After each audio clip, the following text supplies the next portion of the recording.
جو شخص اپنا راز چھپاتا ہے وہ اپنا اختیار اپنے ہاتھوں میں رکھتا ہے۔ انشاءاللہ وہ دن جلدی آئے گا جب ہم بھی مکہ میں بیٹھ کر قرآن پاک کی تلاوت کریں گے۔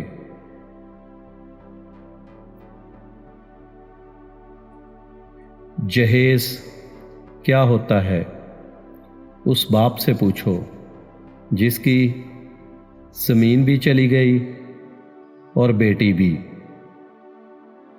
صبر کر، اللہ اجر دے گا۔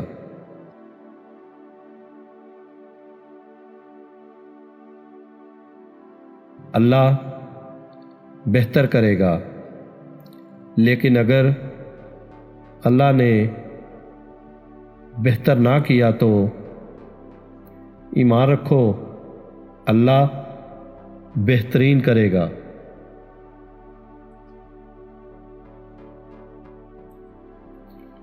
سورج کی شعاعیں کتنی تیز ہوتی ہیں، مگر معمولی سے بادل ان شعاعوں کو روک دیتے ہیں۔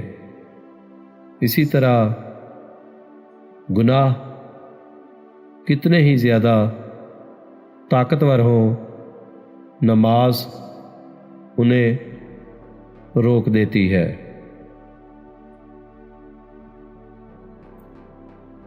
تھوڑی سی تھکاوٹ کے لیے نماز نہ چھوڑو، اے مومن، ان سے کچھ سیکھ جنہوں نے جسم پر خنجر ہوتے ہوئے بھی آخری سجدہ نہیں چھوڑا۔ قرآن پڑھتے ہوئے ایسا لگتا ہے کہ جیسے وہ دلاسا دے رہا ہو کہ میں ہوں نا تمہارے ساتھ۔ زمانہ جب بھی مشکل میں ڈال دیتا ہے، میرا اللہ ہزار راستے نکال دیتا ہے۔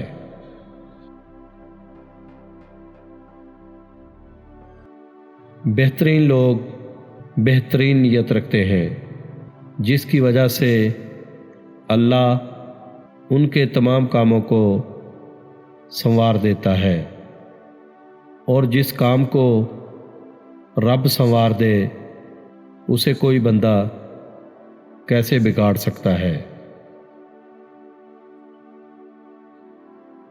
شکر کرنا سیکھو، اتنا ملے گا کہ تھک جاؤ گے۔ اپنے دن کا آغاز صدقہ دینے سے شروع کرو، اس دن تمہاری کوئی بھی دعا رد نہیں کی جائے گی۔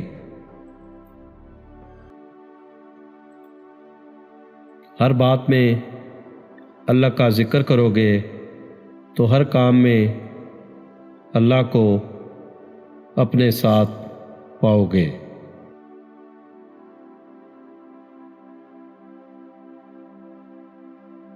دو صورتیں یقین کی ہیں، کچھ لوگ اللہ پہ سب چھوڑ دیتے ہیں، کچھ اللہ کے لیے سب چھوڑ دیتے ہیں۔